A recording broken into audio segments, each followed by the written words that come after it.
1월 19일 목요일 황장수의 뉴스 브리핑 시작합니다. 서울중앙지법 조희연 영장 전담 판사가 어제 새벽에 이재용 부회장의 영장을 기각했습니다. 자, 저보고 황장수가 어제 촉이 자기가 밝다고 자랑하면서 영장이 통과될 것이다 그랬는데 니 촉이 틀렸다 하면서 빈정거리는 글들이 새벽에 난무했습니다. 그래서 제가 이렇게 말을 하고 싶습니다. 저는 영장이 이렇게 받아들여야, 영장이 발부되어야 정상인 나라라고 생각하고, 저 스스로도 영장이 이재용은 청구되어서 그리고 발부되어서 취소로 가야 된다고 생각을 했습니다. 그것이 정상적이고 정의로운 나라라고 확신하고 있기 때문에 이런 부분에 대해서 제 생각과 제 애측을 다 모아서 그렇게 했던 부분에 대해서 전혀 후회하지 않습니다. 제가 미국의 대선이나 한국의 대선, 한국의 총선, 브렉시트 이런 부분들은 예상할 수 있지만 한국의 삼성이 관련되는 부분은 정말로 알 수 없다라고 생각이 들었습니다. 내가 그걸 틀렸다고 창피하거나 그러지 않습니다. 오히려 그 틀린 세상에서 제가 이렇게 나름대로 이재용의 영장은 발부되어야 정상적인 나라다. 이것은 이만큼 한국 사회가 비정상적인 사회라는 것을 보여주고 있고, 법조계부터 정치권, 그리고 더 나아가서 모든 한국 사회의 공적 시스템이 그만큼 썩어 있다. 그래서 이렇게 큰 부패에도 불구하고 제대로 청산되고 있지 못하다는 것을 보여주는 반증이라고 생각합니다. 저를 비판하는 수국 꼴통들은, 그 사람들이 저한테 욕을 하니까 저도 수국 꼴통들이라고 부르겠습니다. 야구르지요. 수국 꼴통들은 저한테 이야기를 합니다. 사회 불만자다. 의식이 삐뚤어진 자다. 어제 어떤 친구는 저한테 반말, 저하고 무슨 한 40-50년 지기처럼 반말 찌꺼리를 찍찍 하면서 당신이 좀 쉬어라 어쩌라 이렇게 하는데요. 그렇게 길게 쓰지 마세요. 삭제하는데 0.1초도 안 걸립니다. 저는 이 공정보도를 지향하는 척 하면서 있는 사실을 제대로 전하지도 않고 왜곡하는 언론이 아닙니다. 저보고 무슨 요즘 종편에 가서 돈 벌기 위해서 박통 씹는다 웃기는 소리하고 자빠졌네. 그 돈 10몇만원 벌라고 제가 그 짓거리 하고 자빠졌으면 그 일거리 안 하고 이건 거 다 적고 제가 잘하는 부분만 해도 그 돈은 봅니다.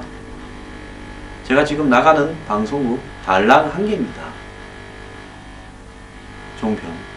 제가 종편을 빨아주기 시작하고 원하는 대로 맞춤형 답변을 해주기 시작하면 그렇게 하겠습니까?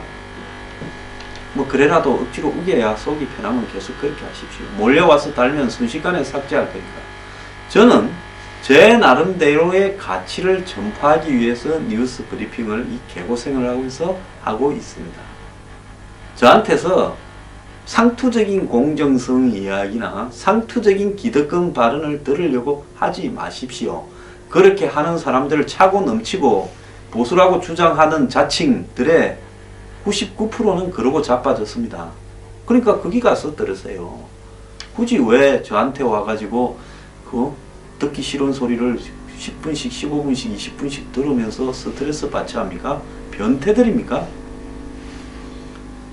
갈릴레이가 재판을 받고 나오면서도 지구는 돈다 했고, 코페르니쿠스가 뭐라고 그랬습니까? 천동설이 아니라 지동설을 주장했습니다. 자, 저는 이렇게 생각을 합니다. 삼성이 세기는 세구나. 박통보다 더 세다고 생각합니다. 우리 사회에 제일 센 대통령보다 제가 뭐라고 했습니까? 이미 자본 권력이 정치 권력의 머리 위에 올라 앉았다. 그래서 자본이 정치를 좌지우지하는 단계에 이르렀는데 한국의 그 슈퍼 자본주의라고 규정할 만한 회사는 딱 하나, 삼성밖에 없다. 나머지 재벌은 다 시원찮지요. 자, 이 삼성의 슈퍼파워 밑에 부하 3명 최지성, 장충기, 박상진을 빼주고 이재용 달랑 하나 걸었는데 그 이재용조차도 빠져나갑니다. 김기춘, 조윤선을 범미꾸라지라고 이야기하는 사람들이 왜 이재용을 범미꾸라지라고 하지 않습니까? 자, 요즘 이 언론에 보면요, 2,400억 원을 횡령했다고 버스 기사가 회사로부터 해고가 됐습니다. 본질적인 문제는 이 사람이 노조에 가입을 해서 그렇게 한 부분인데요. 민주노총에 가입을 했답니다. 버스비, 손님 4명의 버스비 46,400원 시외버스를 하는데 그 중에서 2,400원이 빠진 44,000원을 납입했다고 회사로부터 해고를 당했는데요. 1심에서는 이 복직을 판결을 했습니다. 징계 사유가 될 수는 있을지 몰라도 17년 동안 한 번도 돈을 잘못 입금한 적이 없고 2,400원이 부족하다 해서 해고를 시키는 것은 과하다고 했는데 항소심에서 해고가 정당하다라고 이야기를 했습니다. 원고의 횡령액이 소액이라 하더라도 운송수익금 횡령행위는 사회통념상 고용관계를 계속할 수 없을 정도로 책임있는 사유에 해당된다 해서 이 해고는 정당하다 했습니다. 자, 이재용이 이번에 영장이 청구된 한마디로 뇌물과 삼자뇌물 공여 그리고 횡령 그리고 위정에서 액수가 430억이었습니다. 미르재단 K스포츠에 2군데 204억을 내고 정유라 측과 220억 계약을 하고 직접적으로 35억을 주고 나머지 또 수십억을 총 80억을 말을 사주고 뭐 이런 쪽으로 또 했죠. 그리고 16억은 장시호 동계 영재 스포츠 재단에다가 줬습니다. 이거 합치면 430억쯤 됩니다.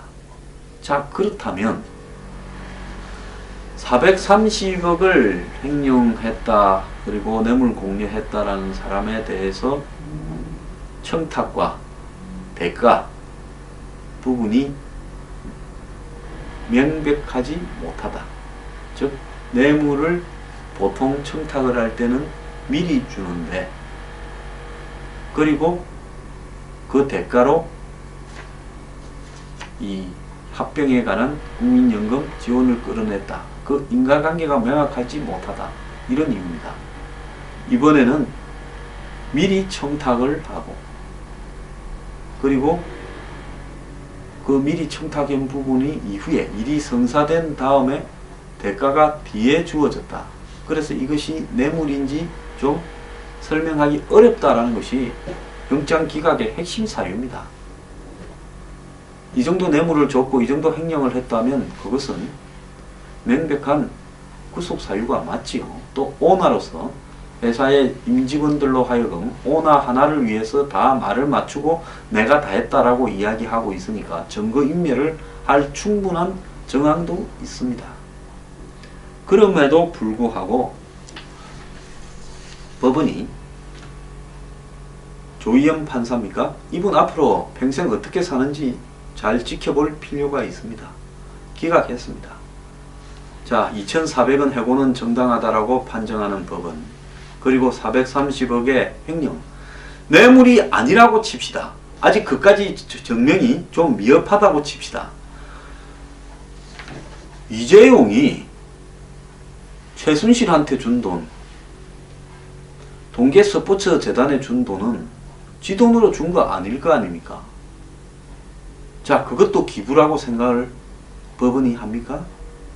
그리고 그 최순실 딸 정유라를 위해서만 사용을 했는데 정유라를 위해서만 랭킹 561위를 위해서만 저렇게 돈을 준 부분을 횡령이 아니라고요?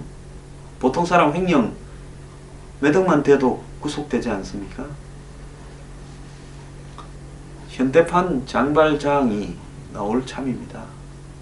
법은 이따위로 하십시오. 자, 그런데 이게 앞으로 그러면 특검이 어떤 의미를 가지게 되는 것인가? 특검. 특검은 오늘 아침 10시 입장을 밝히고 매우 유감이나 필요한 조치를 강구해 흔들림 없이 수사를 진행할 예정이다라고 밝혔습니다. 법원의 이 부회장에 대한 구속영장 기각은 특검과 피의사실에 대해 법적 평가의 견해 차이가 있다고 판단된다. 이렇게 말을 했습니다.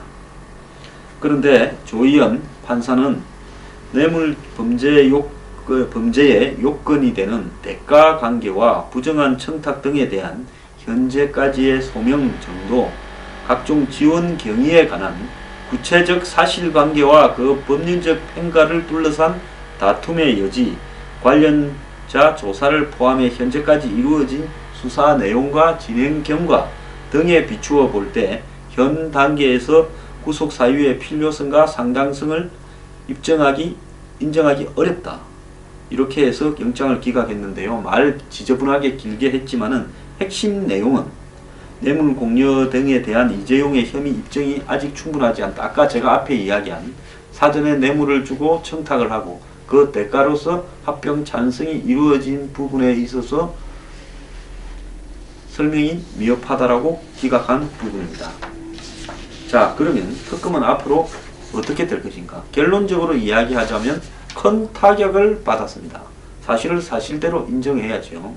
박 대통령에 대한 이재용, 최순실, 박근혜로 이어지는 자금과 청탁과 그리고 대가 이런 부분을 입증할 부분에서 문제가 생겼습니다. 경우에 따라서는 박근혜 대통령과 최순실을 뇌물죄나 3자 뇌물로 이렇게 처벌할 방법이 사라졌고 삼성을 입증하지 못한다면 나머지 대기업으로부터 받은 돈을 입증하지 못할 가능성도 큽니다. 그렇게 되면 이것이 이제 뇌물이 아닌 강요를 가지고 탄핵 사유냐 아니냐, 직권 남용을 가지고 탄핵 사유냐 아니냐 라고 되어서 검찰이 끌었던 수준 정도에서 탄핵을 다투게 될 거라 봅니다. 제 생각으로는 지금까지의 자료만으로도 탄핵은 100% 인용될 거라고 보고 있습니다. 자, 그렇지만은 이것이 삼성과 지금 탄핵 거부를 기각을 총지휘하는 컨트롤 타워에는 매우 희망적인 징조로 인식되어서 앞으로 탄핵을 과정을 방해하기 위한 여러 가지 작업들이 아주 공공연하게 이루어질 가능성이 있다. 이렇게 보고 있습니다. 저보고 무슨 대선과 관련해서 어느 편인지 분명히 알아. 무슨 좌빨로 돌아갔네. 저는 과거에도 좌빨은 아니었고 지금도 좌빨은 아닙니다. 탄핵에 대해서 제가 말하는 부분의 원칙은 적어도 양심과 소신과 정의감이 조금이라도 있는 사람이라면 이런 정도의 사안을 저지르고도 대통령직을 수행할 수 있다는 말은 양심상 절대로 못한다는 것입니다. 대선은 그 다음의 문제입니다.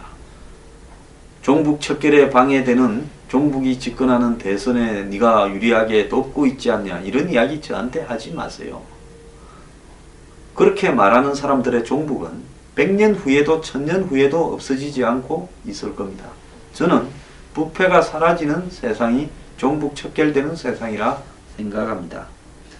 자, 그렇다면 박 대통령이나 최순실이 경제적 공동체거나 경제적 이익을 공유하는 관계로 보고 이들에게 그 삼성이 뇌물을 준 것이다 라고 주장하는 부분을 법원이 인정하지 않았다.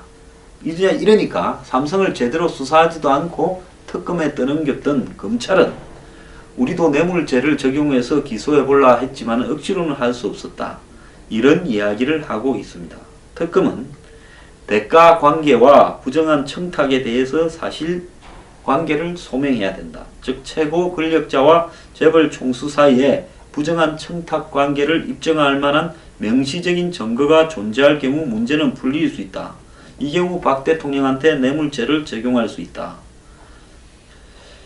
이 대통령의 직무는 매우 광범위하기 때문에 각각의 직무 행위에 대해 대가성이 없어도 뇌물죄가 성립된다라고 보기 때문이다. 즉 포괄적 뇌물죄를 이야기하는 겁니다.